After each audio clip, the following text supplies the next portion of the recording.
आत्मा त्वं गिरिजामतिः सहचरा प्राणा शरीरं गृहम् पूजा ते विषयोपभोगरचना निद्रा समाधिस्थितिः सञ्चारः पदयोः प्रदक्षिणविधि स्तोत्राणि सर्वा गिरो यद्यत् कर्म करोमि तत्तदखिलं शंभो तवाराधनम। मित्रों नमस्कार। आज एक बार फिर मैं अपने चैनल एस्ट्रो व्यू पॉइंट के माध्यम से आप लोगों के सामने हूं। कल जो दिन है वो बड़ा पवित्र दिन है, शिवरात्रि है। और विशेषकर काशी के लिए शिवरात्रि का बड़ा विशेष महत्व है। जो भी सनातन धर्मी हैं उनके लिए शिवरात्रि का बड़ा विशेष महत्व है। शिव, ऐसी शिव की रात्रि जो कल्याणकारी हो।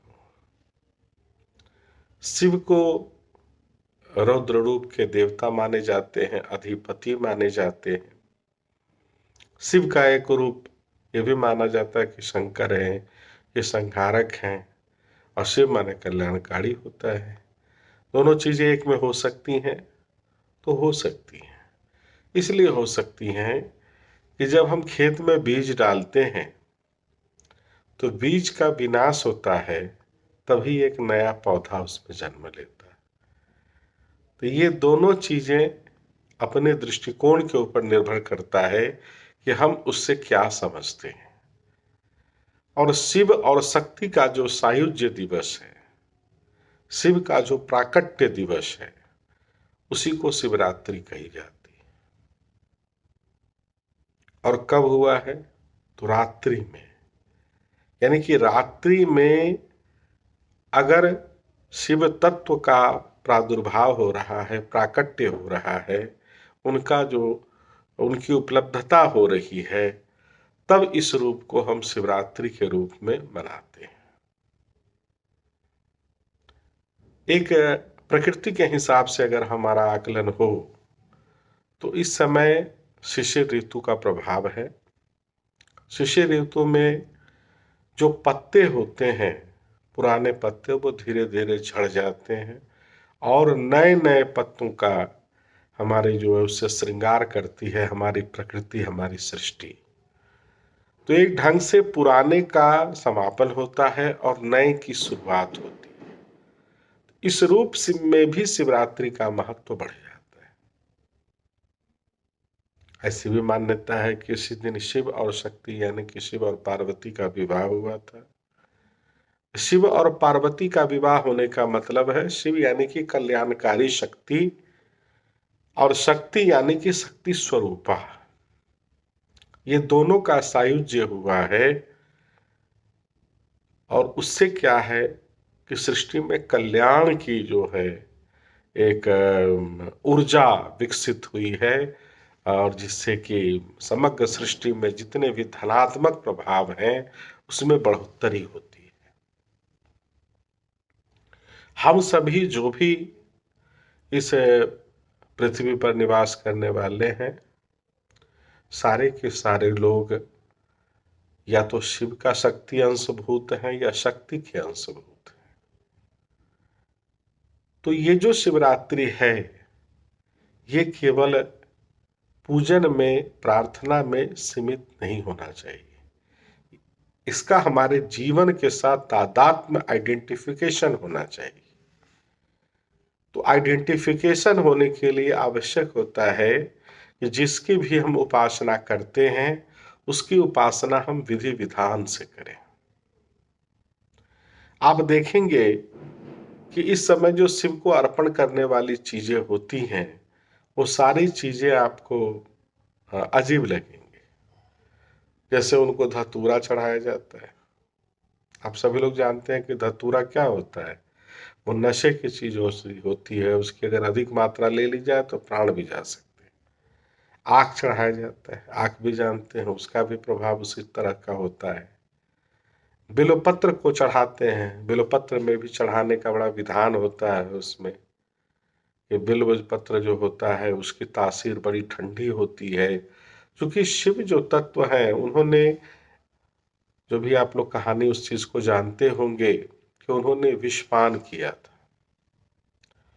जो देवासुर संग्राम के बाद जो पर्वत मंथन हुआ था, उस मंथन में जो विष निकला था, उसको लेने को कोई भी ग्रहण न करने को तैयार नहीं हुआ था।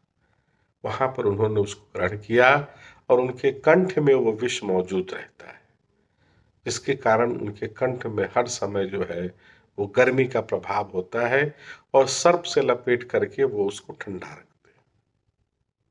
तो इस तरीके की जो उपासना करनी है, शिवत्व की जो उपासना की जाती है, कि हमें अपने अंदर इस तरह की जो भी कुरीतियां हैं, जो भी जो है विषाक्तता है, जो भी नेगेटिव एनर्जी है, उसे हमें अपने अंदर रखना है। लेकिन बाहर हमें क्या कार्य करना है, तो बाहर हमें कल्याणकारी कार्यों को करना है। शिवरात्रि इसी की प्रेरणा देता है।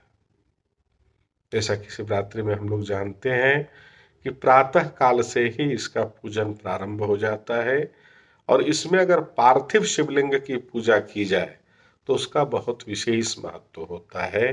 पार्थिव शिवलिंग का मतलब होता है जो मिट्टी से बनाया जाता है और जो स्वयं से बनाते हैं लोग। भारत के बहुत सारे भागों में, जैसे कि मिथिलांचल में ये प्रचलन में, तो इसका पूजन होता है। अब तो हर जगह उसका चलन है। चारों प्रहर की पूजा का विधान है। हर प्रहर की पूजा में पूजन सामग्री अलग अलग होती है। इसके बारे में अगर कोई डिटेल्स जानना चाहे तो वो व्यक्तिगत रूप से संपर्क करके मुझसे जान सकता है। किसी भी योग्य पंडित से इसके बारे में वो सलाह ले सकता है। शिवरात्रि का मतलब ये है कि चारों प्रहर में शिव की उपासना होनी चाहिए और रात्रि जागरण करना चाहिए। वो बहेलिए वाली कहानी और हिरनी वाली कहानी है, आप लोगों ने उसको सुन रखा होगा। अगर नहीं सुना है तो उसको सुनिए, जानिए। और अंत में जब अगला दिन प्रातः काल का होता है, उस समय स्नान ध्यान करके फिर से जो है शिवार्चन करने के बाद ही, ब्राह्मण भोजन कराने के बाद, दान कराने के बाद, गोग्रास देने के बाद, इसके बाद ही फिर भोजन करने का विधान है। तो इस तरीके से अगर हम शिवरात्रि को मनाते हैं तो शिव तत्व हम में समाहित होता है और हमें चतुर्विध पुरुषार्थ की प्राप्ति होती है। ये बहुत कठिन नहीं है, बहुत आसान है। आप लोग टीवी वगैरह पे ऐड भी देख रहे होंगे। एक स्वामी जी हैं, जग्गी वासुदेव जी, उनका रात्रि भर का वो जागरण होता है और रात भर भजन कीर्तन वगैरह होता है। तो एक विधा वो भी है संगीत के द्वारा। जैसा कि हम सभी लोग जानते हैं कि संगीत का उद्भव भगवान शंकर के डमरू से हुआ है, तो उस रूप में भी हम उसको मना सकते हैं। अगर उतना नहीं कर सकते हैं तो शिव पुराण का हम अध्ययन करें, रात भर पढ़ें उसको। शिव का जो है पंचाक्षरी मंत्र ओम नमः शिवाय, इसका जाप करें। आप जितना जानते हैं बस में मुख्य भाव होना चाहिए। ये नहीं कि बहुत मंत्रों की पूजा जाने तभी आपकी पूजा होगी और जो नहीं कम मंत्र जानता है उसकी पूजा नहीं होगी, तो ऐसा नहीं है। पूजन में समर्पण चाहिए, आपका जो है भाव चाहिए। आपके अंदर शिव तत्व का भाव है, अगर आप उनके प्रति समर्पित हो करके अगर आप उपासना करते हैं, उनकी प्रार्थना करते हैं, तो निश्चित रूप से मान के चलिए कि बड़े बड़े तत्ववेताओं से आपको कम पुण्य नहीं मिलेगा। तो इसके चक्कर में पड़ने की आवश्यकता नहीं कि मैं इतना जानता हूँ, इतना नहीं जानता हूँ। आप जो जानते हैं वो कम नहीं जानते हैं, यही मान करके आपको कार्य करना चाहिए। धन्यवाद। अगर मेरा ये वक्तव्य आपको अच्छा लगे तो इसे प्लीज़ शेयर करिए, सब्सक्राइब करिए और अन्य भी मित्रों को आप इसके बारे में बताइए। मैं समय समय पर आप लोग के उत्साहवर्धन से नए नए वीडियो बनाता रहूँगा। धन्यवाद। जय काशी विश्वनाथ, जय सत्य सनातन धर्म, जय भारत भूधरा, जय मातृभूमि।